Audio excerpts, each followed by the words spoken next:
Welcome back to the Good Times Ahead podcast. I'm your host, Nick Eustace, and this is my boy, Tanner Thompson. Today we have a special guest with us, the former Notre Dame Fighting Irish captain, two-time Frozen Four finalist, Stanley Cup finalist, and seventh-round pick to a rising star for the Montreal Canadiens, but most importantly, the biggest head in hockey, and our buddy, Jake Evans. Welcome, Evie. What's up, Jacob? That's a good intro. Yeah, what'd you think of that? Sounds like I'm just a finalist on a lot of things, actually. No championships there. No, we got an OHL Cup. We got an OHL Cup and a few GTHL. Yeah, we got a few trophies. What'd you think of that? The intro? Yeah. It was nice. It's shocking. I'd like to see you not read off your phone next time, but how many podcasts have you been on, Jake? How many podcasts have I been on? Yeah, since I think this might be my second only. I saw you were on Weese's podcast, right? Oh, third. Yeah, I forgot about Weese's. Were you nervous before, like compared to the games? Because like people watch it, and it's different kind of viewership, right? Like people watch you on TV and in the games, but they don't watch you like when no one's actually in the room with you. Yeah, it's like a little different. A little easier. I honestly don't get as nervous for games, and then some. I don't know. It's just like you're more prepared, I guess, for games, and then sometimes podcasts you don't really know. It's like I've got no idea what you guys are going to throw at me today. So. We have a few curveballs for you. Yeah, a couple curveballs. The talking can be nerve-wracking, man. Like it's especially when Tanner and I were getting into this. It's like, okay, this is weird at first, but after like 10 minutes goes by, you're just like, it's kind of like a game, right? Like your first shift's like, all right, let's test the waters here, and then you just that's a good point. You're just good, right? Which is where I want to jump right into it. Okay. All right. I want to talk about how did you feel going into your first NHL game? I know it was a long time coming, and just I know leading up to it, like you and I, it was a tough road to get there. And how happy were you, and how surprised were you when you finally got that phone call? Yeah, I was completely surprised. We had the day off in Laval, and I did not think they needed, like, you usually know when they need call-ups, like you see that someone gets hurt or something, or someone got sent down, so you know when they need bodies. And I think the team had the flu bug or something, and we had the day off, so I was up late playing Fortnite with my roommate and a couple other guys, and then my phone, I didn't have an alarm, so I didn't wake up to a phone call, and then my roommate was sleeping with his phone on him, so he woke up to the phone call and woke me up to get the call up. So that was pretty funny. And then just leading up to the game, it was kind of like, all your hard work's finally paying off, and you just want that one shot at the NHL. So a little nerve-wracking, but I think once, like Tanner was just saying, like once you get that first shift or first few shifts in, you get more comfortable, and it's just another hockey game. Yeah, I remember I had my first pro game last weekend, and I remember I asked you like any advice, whatever, and you said just go out there and have fun. Like, did you actually think that before your first game, or do you have to like play a couple games before you could get to that point where you're just like, okay, I'm just gonna have fun? Yeah, were the nerves too high? I think for me it was more like there's no expectations on me, so I'm just gonna enjoy the experience. Like, who knows if this is my only game and all that stuff. Like, the situation wasn't like they wanted to call me up just because they just wanted to see me play. They called me up because the guys were sick. They weren't planning on calling me up. So I was expecting to go back to Laval the next day anyway. So I was just trying to enjoy the experience and take it all in. Is there one play you remember where it was like, okay, like I might have a chance of coming back next game? Like, do you remember? My first shift, I got a breakaway. Yeah. I wish I scored on it. Then I would be a little more comfortable. But I was playing with Kovalchuk. I was just gonna ask that. That's a pretty skilled. Like they're expecting to score every night, and I didn't even really want the puck at like most times. So breakaway was cool off the start, and I remember I made a good play that I think second or third shift. So then I kind of got more comfortable. But How was that coming into the dressing room and seeing you were on a line with, was it Domi and Kovalchuk? Yeah. Well, I didn't even know I was playing because they brought everyone that had the flu in because they still didn't have enough guys. So when I got there, like I started counting how many forwards there were, and I think there was 14 forwards that were there. And then they basically said whoever can play is going to play. And then I started kind of asking around, are these guys playing and stuff like that. And, if they all ended up playing, I was going to be the odd man out probably. So I didn't like my brother Matt like flies in from New York. My parents are driving in and everything, and I'm like, I might not even play anymore. And then they post the lineup like an hour before the game, and I saw that and I was like, all right, here we go.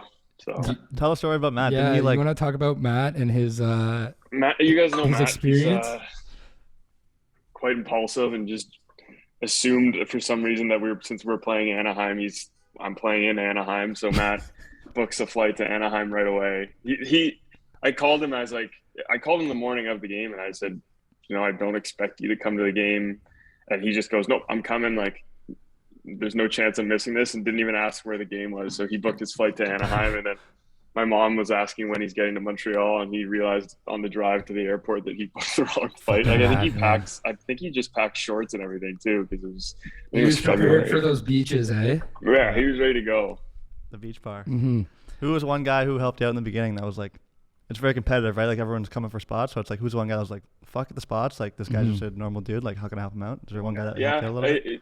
I mean, I played with a few of the guys in Laval, so like Dale Weiss was there, so it's kind of easy to chat with those guys that are there and have been there for a while. And then I remember I was sitting beside Brendan Gallagher, so I was kind of just asking him all these questions, like, when's this, what's this, all that stuff. And so he definitely was a guy I was kind of leaning on the first few times, just because I didn't really want to overstep anything. And then when I found out I was playing with Domi, he was great. Like, he some guys could be, oh, I'm playing with this AHLer today, like, screw this, but he was excited and said, let's go have some fun and enjoy it. So it was good. You've been good at, like, helping the new guys out, like Caulfield and stuff, like getting their way in there, or you like being like Domi was to you kind of thing?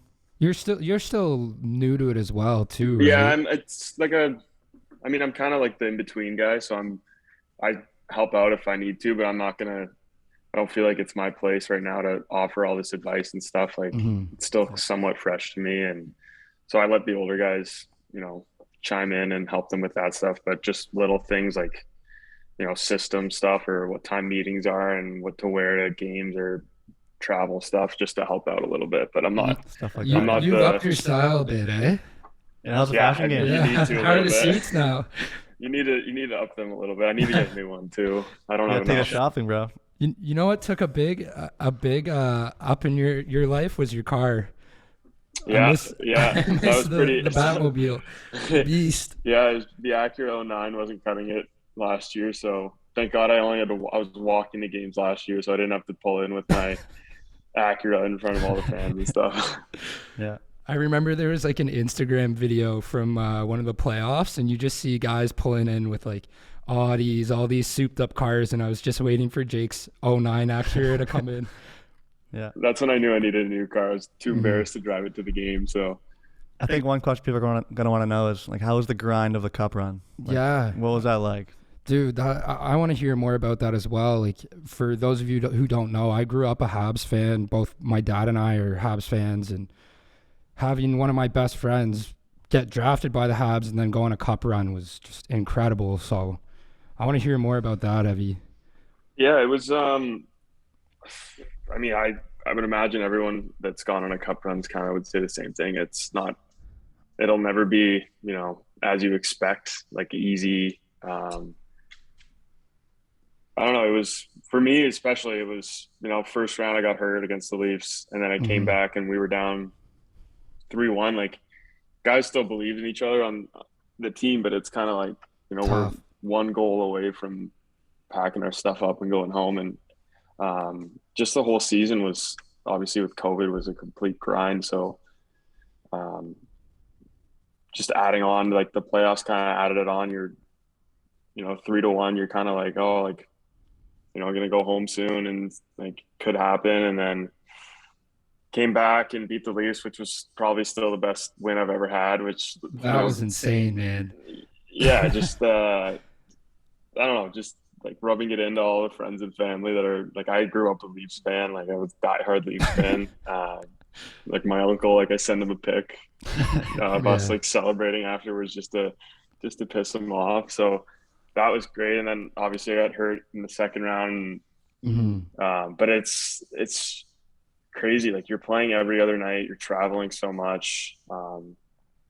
it was a lot of fun, but it was, I could see Tough. it a lot on a lot of guys. And I mean, I was obviously quite banged up, but a lot of guys were playing through some wild injuries that people don't really expect. And then just the crowd here and the fans here, it's Oh, nice to know you're kind of bringing joy to a city that's been locked down and had not much entertainment. So it was just a really fun run. It was a lot of hard work, and um, yeah, like I would just say it was completely unexpected, and not what you would think would happen. Things just there's so many curveballs into these long yeah. runs because you're playing so hard, you're playing through all these injuries, the fans are going nuts, so stuff like that.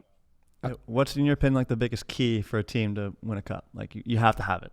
No matter how hard it is, no matter how hard you gotta grind, just one thing you just think you need. I would say like this was that, and like one of my Notre Dame teams was just the closest team I've ever been. Yeah. Like there's just no bad guys. Like everyone's cheering for each other.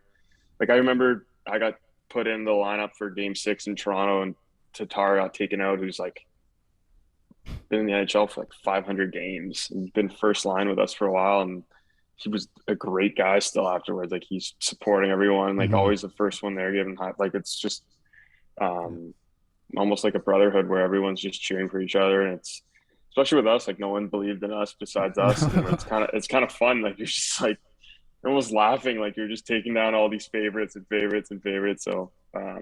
I'd say just how close we were. Like I would want to go and have dinner with everyone on the team or go hang out with them, and I think that's a huge thing. Yeah. Just talking about that, how you guys were saying how you took down everyone. I think the biggest shock for me in that cup run was how you guys handled Vegas. Like you guys played really well that series, and going into the cup finals, like I was optimistic. Um, but what was it like just being in Vegas and That's what I was gonna say. That experiencing was the that? biggest challenge for us. I think was like we lost game one because not because, but it didn't help that was the first time when we flew in. Like we were staying on the strip, but we Yeah. were on like we had our own floor, we had our own lounge that was the only place we could hang out. But we had a little balcony at the lounge where we would look out on the strip, and everyone's living normal lives there, Mm-hmm. Mhm. right? And we were in complete lockdown. Yeah. And then like that was and then going to the game, that's the first time I've seen more than like 20 or 30 people in the same room, and Yeah. there's 20,000 people screaming. So that was a America's different, huge huh? shock for everyone. But and Vegas was one of the big favorites. Like they just knocked out Colorado, so it was Mhm. um, definitely that was a huge test for us to um, kind of battle through the crowd, battle through the travel was tough because we're flying back and forth from Vegas, and then time change, and then you play the next day and all that. So that was a huge grind to get through. And yeah, I kind of agree with you, Mickey. Like once you beat Vegas, you're kind of like, oh, Okay, here. there's a really good chance that this could be happening. So Yeah. I remember I was living in Vancouver during the Cup finals, and I was ready to take a flight out to Montreal just in case they had won the Cup or were close to winning the Cup. I was ready to go, man. That was incredible. yeah, it's too bad that series never really got close enough, I guess, where it's No. kind of like it was kind of like we just got behind the eight ball too fast Yeah. and couldn't kind of get back into it. But Yeah. I can't remember what game I went to. Was it game 6 or game 5? Game five. five? Game four. Game 4? big on to game 4, yeah. Yeah. I remember like it was pretty like for how like COVID it was pretty bumping in there for Oh, how quiet it man. was. But it was loud. I was surprised. We were in the upper deck seats. We were like, holy shit! Like I did not expect that. But The, Felt like there was even the Toronto series. I think we were only allowed 2,500, and we all agreed there was. It sounded like there was 10,000 people at least. yeah, and then outside it was like even crazier too. outside was insane. Some of the stories, the Snapchats I saw from that, like, touch about that, Avi. Yeah, like I lived connected to the Bell Center, so I was a part of the riots. Basically, I was like, it was loud at But night. you can't just walk through, right? You gotta like, You how's that work? Wait, after the Vegas series, I think I got home at 1:30 because we weren't allowed to leave. It was just chaos outside. you guys got closed in the rink, right? Yeah, and then most of the games, I mean, the whole playoffs was we would have to get security back, and there's people waiting outside our buildings and everything. There was Yeah. guys that were driving would be stuck in the parking garage for I remember we 30 couldn't to get into 40 your parking minutes garage. till the We couldn't crowds even could do it. we couldn't get past the cops to get into your building. Remember that? Yeah, you couldn't do that. Like that was Couldn't even before the park. game. My dad was at game 4 or 3, and he couldn't get. He was getting like pushed around by the cops because they were scared of riots. Like he was getting like he's trying to tell the guys he's going to this building that's right beside, and they wouldn't let him even go there. What's it like just like walking around? Can you walk around with Winnie like around the parks and stuff like that? Or like can you even do that? So for those of you who don't know, Evie here got a dog in the off season. Yeah, dog dad. Dog dad now. Her name's Winnie. Dog mom Emily. Shout out Emily. Shout out Emily. Yeah, she brings a lot of joy when we're not winning a lot, so it's nice to come home to, and dogs are just a guy's They're best the friend. best. So that's we been great. could go into detail about dogs for a while, but Evie, so I was just at a game recently, and I mean I'm biased because I'm a Habs fan, but in my opinion, the Montreal crowd is 10 times better than a Toronto atmosphere. What's it like just playing there on like a Saturday night at the Bell Center? Yeah, it's just loud, and everyone's just so passionate. And even now, we're not doing well, and we've been losing a lot, but the crowd's still really into it. Like they're just passionate fans, and you can just tell they care about hockey and they know hockey. And I don't know. I just feel like being a Habs fan kind of gets passed down through generations. So Yeah, there's a lot of history involved, and you can just feel it on the ice. The crowd knows what's going on, and it's a great building to play in, especially when you're winning. yeah. There's actually a lot of Habs fans in Toronto too. Like at the restaurant I work at, like people are always asking, like, you put the Habs game on? I'm like, what? Every road trip we go on, even we were in Nashville the other day, and you see a ton of Habs jerseys just right by the glass, and like people just care about this team. It's obviously one of the oldest teams and one of the most storied teams, and people just are diehard fans all over North America and probably the world. It's such a prestigious like organization. It's cool to see from like my perspective, especially for you. You've become like a fan favorite. Just me seeing it on social media in general, like people have good things to say about you. What's that been like, especially growing up in Toronto, being a Toronto boy, and like having the Montreal fans just take you in, and honestly, like they love you, man. I just try and work hard and give it everything I got every night. So like I was saying, they're just so passionate. You could see it, especially in the cup run last year, walking around, they cheer you on, and they tell you to keep going and all that stuff. So it's such a fun city to be playing hockey in. And it's just, it's kind of crazy, like being a Toronto, being from Toronto and stuff, and growing up a diehard Leafs fan. And then, it was actually quite an easy transition. I thought it would be a little harder. It was very easy. Like I can't stand playing Toronto now. Like, I don't like playing them.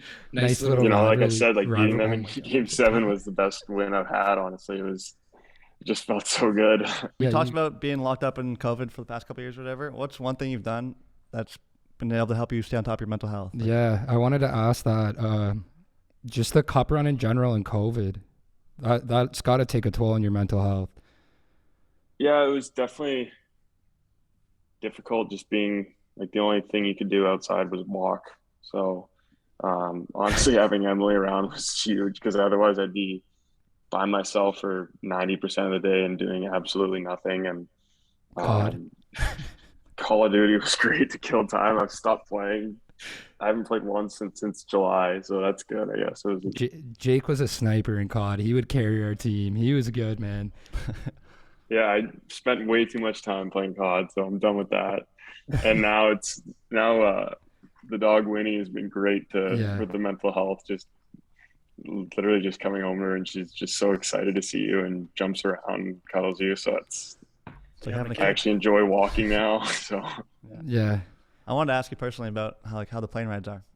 I've played sports my whole life, but never been on a private jet. So what's that like in terms of like all the boys hanging out, like playing cards? Yeah.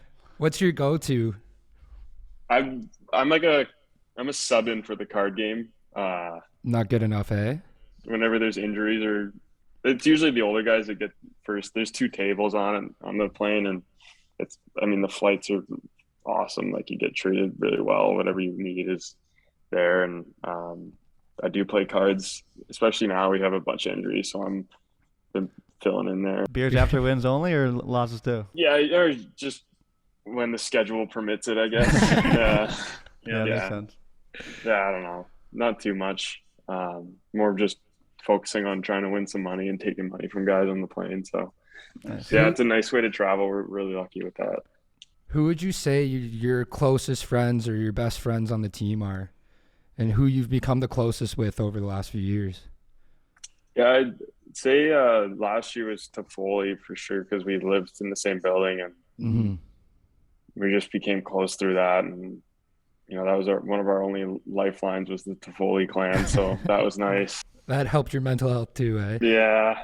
And then now it's like where we just based off where we live and, you know, how the guys are, it's Gallagher lives right below us. Lehkonen lives in our building and Armia's right beside us too. So Armia's got a dog. So we call it WrestleMania. We take them out by the water and just let them literally the dogs just wrestle for 30 minutes and then they're gas. So that's huge. Yeah. So Lehkonen, Gally, Toffoli, and Armia, and I've gotten really close with, and then a couple of the younger guys like Suzuki and Caulfield and Paling, and kind of, you know, going, you know, up through the ranks with them too. Yeah, and then all the girlfriends are all friends too right now. Kind of like make that connection. Really nice this year that they can they're allowed to leave too. Like they were full blown lockdown too, so they can go out for dinners and go to games and hang out. So yeah, that's huge. Who's the best like schmoozer, like talker? Who can talk to anybody? Like Gally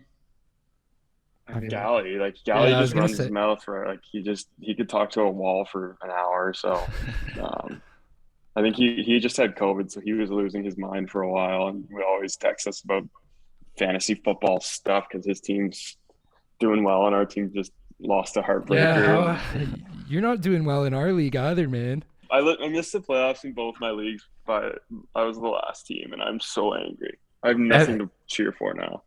Evie, I was looking at it today, and you and I, like, my team's second in points, your team's third in points, and we both missed the playoffs. I'm so pissed off. Third place in points, and I have ninth in the one league, and I think 10th in the other. Oh my God! It's just bad luck. Yeah. So just talking about Gally, like I've been down to Montreal a few times, and I've met some of the guys on the team, and they've been so nice. Like it seems like you have a really close team, good group of guys. Who's been someone where like you came in and you were like, I can't believe I'm on the same team as this guy? When like I think about it, it's got to be like Price. When you first came into the league or came onto the team, were you a little starstruck by that? Yeah, it's there's a bunch. I mean, there's a ton of guys. Even Gally, I still grew up kind of watching him. Yeah. And Price obviously is a legend. Shea Weber. Yeah. Even Kovalchuk too, that I played with a few games.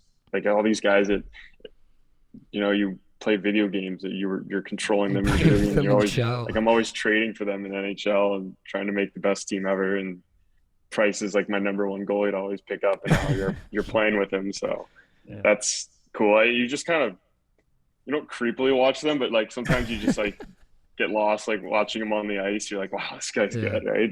How about guys like McDavid and Matthews, where are you like, holy shit, I got to cover this fucking guy tonight? Or are you like, you grew up playing against McDavid though, so.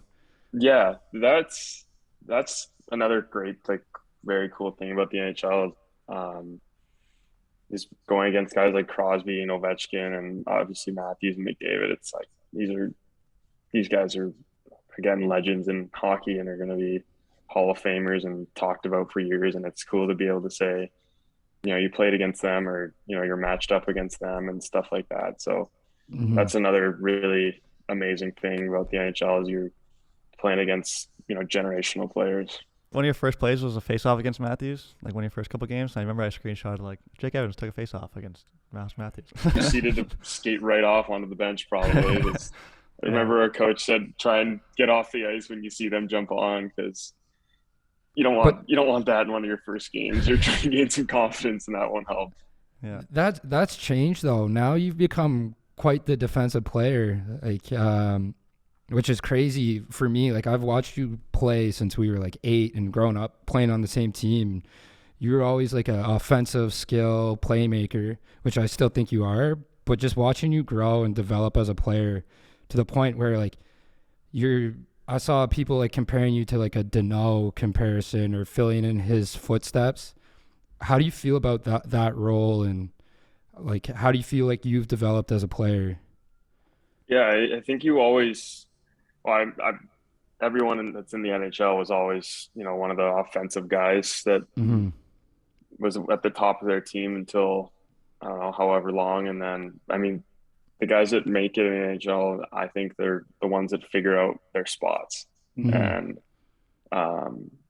I was kind of given those roles in college a lot more and loved them.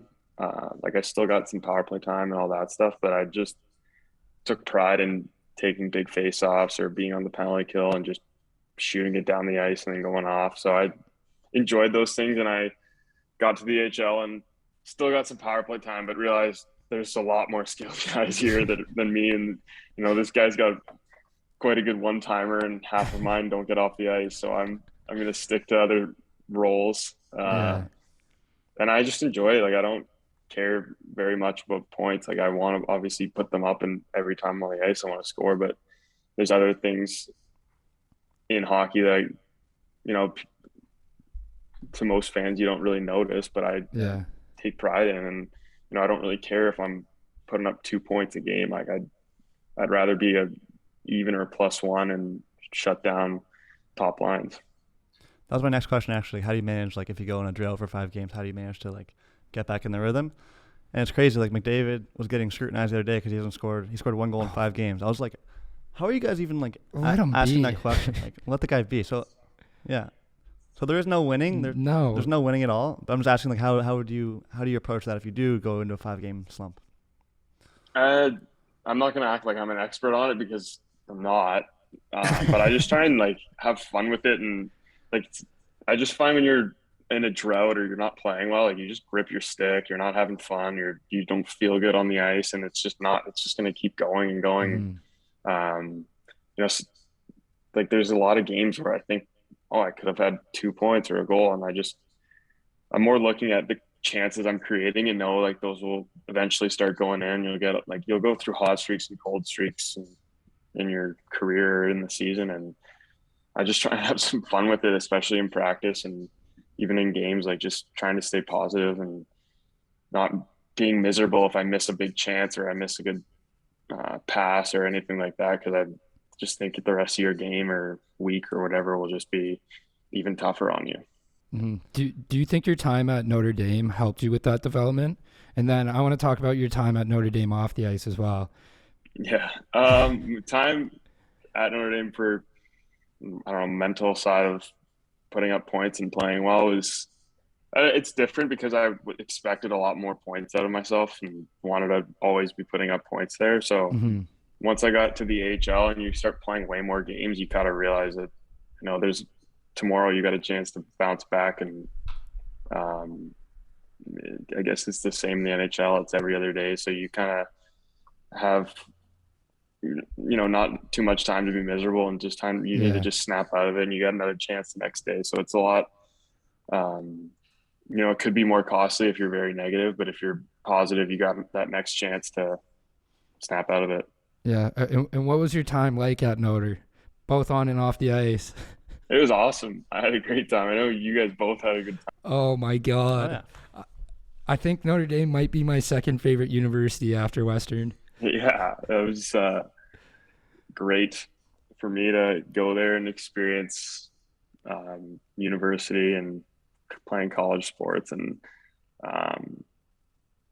just kind of growing up there. And like, I was a complete baby before I went there, and then grew up a lot there and just had a great time. Like, hockey was an amazing time, and then the off season with football, and then just spending time there. It's a really fun school. What were those football games like? Because I know a lot of people haven't experienced a college football game.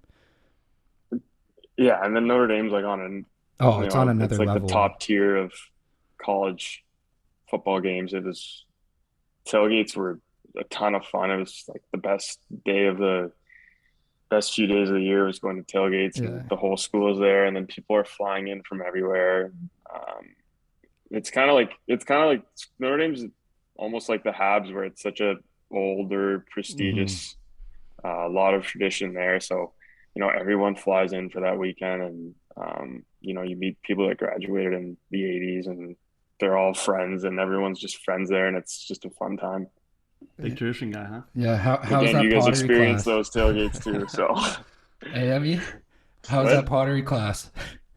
Okay, you're bringing that I up. have a dish. My mom still uses it for some reason. It's probably one of the shittiest dishes I've ever seen in my life, and this guy made it. I'm sure it's pretty good. It's better than what I can do. To be honest with you, I took the class thinking it'd be just a cruise, and I'd just hang out, but it was tough. Like, I had to get in there early and get all messy with all your clay, and you actually had to put up some good work, and I put up some terrible work. Like, those bowls and mugs I made were 20 pounds and could fit, I don't even know, a couple nuts in them, and that's it. So I think all the people closest to me have some artwork. I think my mom, Emily, I think I gave Marilyn one, your mom. Yeah, please. Yeah. I'm glad I didn't get one of those.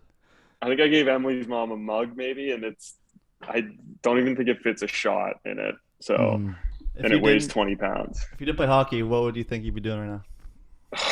Oh, I get asked this so much, and I don't know. Would you use that business degree? Business degree from Notre. I went to school for the reason where I didn't have to worry, hopefully, afterwards, and something will pop up, but I have no idea. Like, I just could not tell you. I couldn't even. Yeah. Man, we don't. I've been watching watching Friday Night Lights, the show again, and I think I might be a small town college football coach or high school football coach. Oh, like just looks like the life. Coach Friday Taylor. Night Lights. Yeah, that's what I've been watching. Oh my god!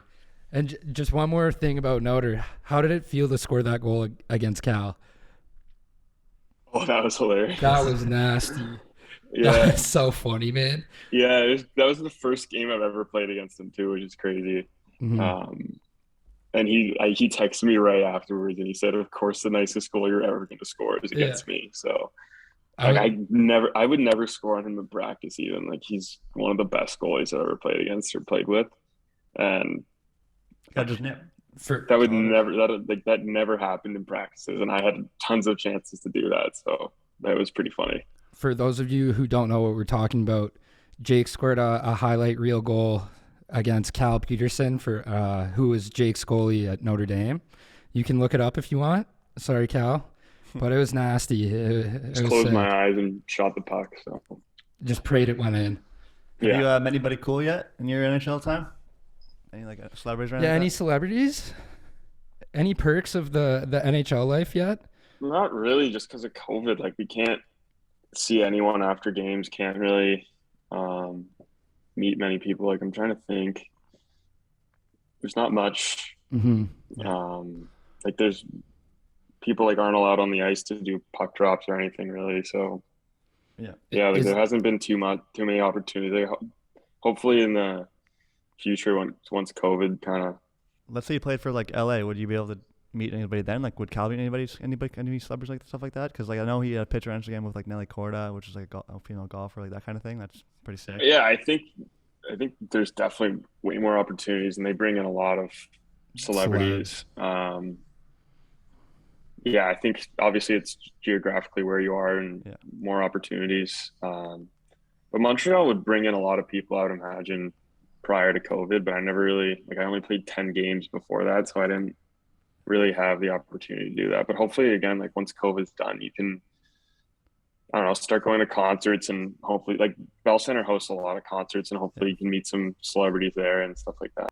If there's one celebrity you could meet or have a dinner with, who would it be? I think Will Ferrell. Will Ferrell? Dad's lookalike, yeah. Yeah, aka my dad.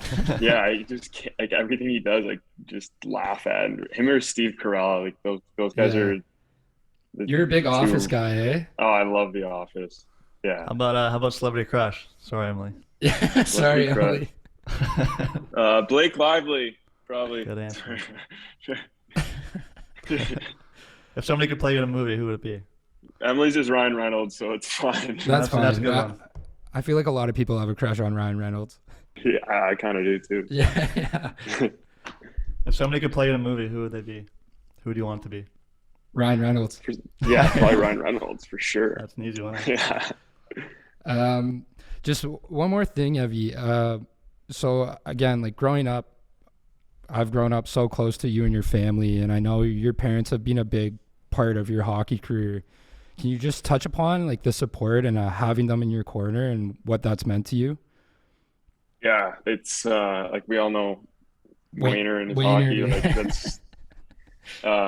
Like I mean, hockey's a really expensive sport, obviously. Mm-hmm. So to even get the opportunity to play it and just have that chance, I guess, just to even play with your friends growing up is already a blessing. And then, my dad and mom worked hard to give me those chances to do extra skates. And my dad and mom would wake up at 6 a.m. so I could go, to Central Arena and skate a little extra and stuff like that. And then building the rink in my basement so I could shoot pucks. Like there was nothing holding me back with them. There was never a time where they would say, no, you're not going, or no, like they would cancel their plan. So I think, like, Tanner, you would agree, like, to make it to pro sports or to be good at your sport, like obviously you need your parents' support and need them to be 100% committed to helping you out too. So like my dad still says he puts his skates on whenever I'm playing and all that stuff. So both my parents are watching every game. They're always involved, and I just don't think I would even come close to making it, or probably even play college without all the help that they did. So almost all the credit goes to them, because without them, there wouldn't even be that opportunity. So Matt would say it differently, but yeah, Matt was a big part of your success. He got screwed over.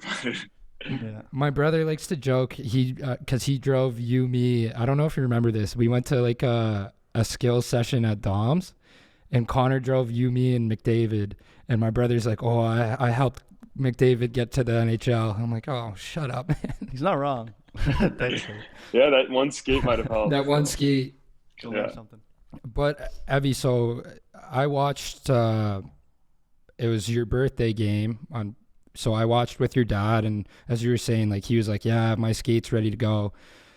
But in that game, you both scored your first playoff goal, and then unfortunately, while scoring your goal, you were hit.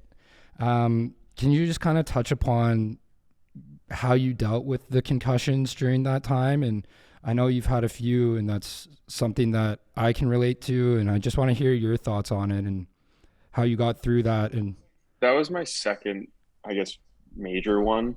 I hate to say like major because they're all obviously serious, but that was the second one I've been stretchered off on. And I just remember I was completely out of it, and then got back to the dressing room. I guess I was telling them I don't want to go to the hospital the whole time. And then I just got back to the dressing room and started to come back into it. And my emotions were just screwed up. Like, I was crying in the dressing room. I don't know. And I couldn't even control it. Like, most people wouldn't really be crying, I guess, from that, but I was just a emotional wreck. And then, I mean, that was very serious for me, because I talked to the doctors the next few days, and I said, like, what are your thoughts on my head? Like, I'm starting to be really concerned that this will have some serious long-term effects. So we just had to wait and see how the recovery went, and, just how I was feeling. And I was very lucky that after 2 weeks, I'd say most of my symptoms were gone. The first 2 weeks were terrible. Tough. Couldn't even go outside. I would get nauseous going on walks, and just constant head. I would just sleep for the first week. I probably slept over 10 to 12 hours a day. Like, well, honestly, just being awake was giving me headaches. So I remember really FaceTiming you, and just like your energy and everything just seemed completely off. I think we FaceTimed the first day afterwards, and I was kind of trying to fake it. I was Yeah. trying to pretend like I was fine. But you could And tell. no, and then the next day, I'm sure you FaceTimed me, and I was probably just in a dark room, miserable. So And then I remember I FaceTimed you a few weeks later and it was just like a completely different person. I was like, okay, sweet. yeah, it's kind Gotcha. of dark because you didn't know the first 2 weeks. You don't know when it's gonna go away. Like you don't. And Mm-hmm. again, the doctor said if it's career threatening and something you might need to consider taking out of like leaving hockey, I guess your recovery would be a lot longer and Mm-hmm. some of the symptoms would be different and all that stuff. But my recovery was somewhat quick. Like I was improving a lot every day. And, by after 2 weeks, I'd still get minor issues, but it was stuff I could deal with and I was still skating. It was more just waiting to be 100% cleared. Yeah. Um, and like 100% confident that I'm safe and good to play and stuff like that. So that took a little longer because, like you guys both know, like head injuries can really screw you up and Mm-hmm. take you out for, especially the second one. Like that's another thing the doctors were saying was like it's very concerning when you get one and then you take a light hit in your return and then you get another one. Yeah. So I made sure I was 100% confident I was healthy and could play. So it took a little extra time, but it's worth it when you think about it. It's your brain. It's the rest of your life you're thinking about. It's not one game that's going to change that. Yeah. It's a very tough thing, right? Because especially in lacrosse, you get banged up like a lot of little hits, like a lot of times where it adds up, and you don't really know like what's a concussion and like what's not. You kind of just get hit a lot, and like, some of them are worse than others, but you don't really know what's like qualified. So how often do you think it's more in hockey where that happens as well, where it's like guys just don't want to say anything, or it just happens but they're not sure, kind of thing? I would imagine even a few years ago it would be like that, but I don't. No. To be honest with you, at least with our team, it's pretty open book. Like if you come in with a headache let's say you get hit pretty hard um, in a game, and then you go in the next day and they don't think you have a concussion. But if a guy has a headache, like you'll go in and just say it because Yeah. guys are starting to realize this serious, issues that happen after hockey or even a few weeks later that Mm-hmm. might arise if you don't say anything. And it's better to just take a week. Like I had one in Laval. I don't even know if I had a concussion. I just got hit weird and then went to skate a few times and I might have been overthinking it or not, but I just said, screw it. Like I'll sit out a week and Better not safe risk than anything. So sorry. I think like, I just don't see a point in, it's not like a leg or a bone or anything. No. Like Yeah. it's going to affect you the rest of your life if you don't take care of it. How did Montreal deal with it, and just overall who, like, I know Emily was probably someone you could lean on, and I know did you mention, was it Shaw reached out to you? Yeah, he did. I mean, I had a bunch of people reach out and Mm-hmm. offer help. Um, Montreal was great. Like in a way, they were almost keeping me back more, but like I can't thank them enough for that because it just made me that when I was able to return, feel way better about myself. Mm-hmm. Like I had tough days in the playoffs, like watching the rest of the Winnipeg series. I wasn't even allowed at the rink That because must of have my been head, tough, and man. then yeah, and then the Vegas series, I was there and like I kind of just wanted to jump on the ice, like, and help out. Like I wanted to kind of go to war with the guys. Like it's so hard to watch, especially when Yeah. you're like not A healthy. Stanley Cup run, your first. You just yeah, like you just want to like I would go in and see the doctors like after every game and be like, "What's the plan? Like, can I please come back?" And they just kept saying, "We'll a few more days and we'll see. A few more days," and they were right completely. Like if I had it my way, I might have come back a few days earlier, and who knows. But, Yeah. yeah, like it's such a big thing now that everyone knows about concussions and everyone's aware about it. And everyone's, even coaching staff, there's no pressure to come back because they Mm-hmm. just know, the implications of if you come back too early and stuff like that. So Yeah, I think sports are everyone on the was right path now. supportive and taking my time and making sure I was ready to go when I, came back. Yeah. Especially with kids, I think the concussion thing is getting a lot more predominant. Like people starting to care about it and get ahead of it. So it's definitely a good thing that it's gone all the way up through that level of NHL and all the way back down to like the GTHL. So it's good to see. Yeah, like if you think about Nicky's even like right? Like your first one was really bad, but then when you got that second one, Yeah. you didn't want to deal with it, right? And you were kind of trying to come back in, and but now Yeah. that you know about it, it's like, but like that's what you want younger kids to know is it's not. I mean, it's the same with a lot of contact sports. I just feel like there's just like a bad look on people getting hurt and leaving games and stuff. Like you Mhm. want to tough it out for everyone and be that tough guy, but when it's your head, it's screw that. It's a different story. Worry about yourself. Yeah, it's your Yeah. brain. Yeah, I feel like when we were kids too, a lot of like dads would be like, "No, you're good. Just like go back out there," you know. And now it's more like even the parents are starting to. Be more, Oh. I would imagine we all got hit and had a headache, and oh yeah, and our dads were like, "Oh, it's just a headache," or yeah. You just got your bell rung. You're good. You're good. you're just cross-eyed a little bit right now, but you'll be fine. And you just go back out there. But I like to think now people are way more aware about it, right? Yeah. Mhm. I remember I broke my leg in hockey, and my dad was like, "You're good." She was like out there. I was like, Tim- "I'm pretty Timmer's sure I just can't like- do it." Like, Put some ice on it. yeah. I see all of our dads doing that. Yeah. Yeah. So Evie, we're coming to an end here. I just want to ask you a few more questions, then we're gonna do a rapid fire. Oh God. What? Yeah. Being prepared. What would you say your end goal? What do you want out of your career in hockey? What's like the end goal for you? I mean, obviously, there's those to win the cup. Mm-hmm. But I'd say another one's just more like just knowing you were a successful NHL player. Like I want to have obviously the longest career possible, and just knowing you played on good teams and contributed on good teams, and found a role for yourself, and can tell people later on in life that you did that. And I mean, every day in the NHL for me is like I said, like when I first got called up, I thought it might only just be one game and that's it. And, every day after that, I just kind of enjoy every moment of it because it's one of the best jobs you could ever have.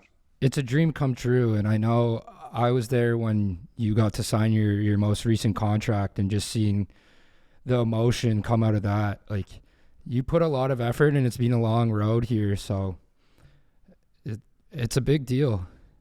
Yeah, like it's hard to have any complaints in life, doing this, and we're lucky with the money we make and just playing a sport basically, and playing in front of a bunch of people and all that. So there's no complaints coming from me really. Okay. I'm going to do a quick little rapid. Yeah, we're gonna do fire. a rapid fire here. You ready for this? You want to go first? There's gonna be some dumb questions in here. Aren't Probably there? pretty stupid. Yeah. Not that bad. No, I want some. What's your best sport other than hockey? Oh, terrible not at other basketball. sports. Soccer. Nice. Oh, yeah, Goalie? No, you weren't a goalie. Who's your goalie back in the day? There's a striker. Striker. Nice. What's your favorite video game? Call of Duty. All time, Yeah. all time. Yeah. Call of Duty. Yeah. What about NHL 02? Or NHL hits. Hits, yeah. Yeah, NHL too. Yeah. Okay, who cooks more, you or Emily? And who's a better cook? Emily. Yeah. Good answer. Most athletic guy in the team. Like in terms of like any sport, you line them up, they're gonna be the best at. Who's the most athletic guy in the team? Lekanen. Because he's just a freak, like he's good at everything. Yeah, those Europeans sometimes they're all freak athletes, and they're good at a lot of sports. Yeah. How's Cameo going? Yeah, that's the cameo. Any It weird slowed requests down yet? a lot. It was pretty funny off the hop, but it slowed down a little bit. So Who's got the best fantasy football team in your league or between the guys? Gallagher probably. He's He's got some good, injuries. eh? He's dealing with injuries right now, but he's got the best team by far. Yeah. He's played people in trades. Most recent article of clothing that you've bought. Oh, I bought a nice pea coat actually. There you go, up in the style. Yeah, Would you say 90% of your wardrobe is Lulu? Lulu and Stain and Liberty, and yeah, and then whatever. Sometimes Emily just buys me shirts that I'll throw on. Nice. Favorite arena to play in other than Montreal? Boston's really fun. Yeah, that'd be fun. And then favorite city? Favorite city to play in? Favorite city to play in? Both on I and off go the ice. LA or Vancouver. Vancouver's Vancouver's a cool city, yeah. Who's the funniest guy on the team?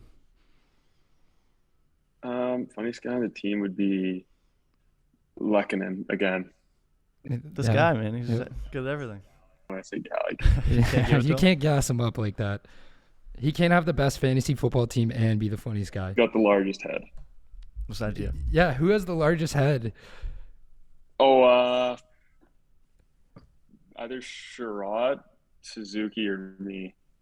Jake, when we were younger, he had the nickname Big Head or Melon Head because his head was just absolutely enormous compared to his body.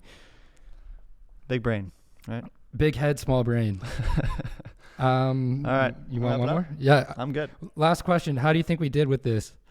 Honest answer. Give us some honest feedback. Very impressed, guys. I'm Let's very go. impressed. Let's go. Like the setup you've got. Shout out I neighborhood. appreciate the jerseys. Mhm. No, and I think it went pretty well.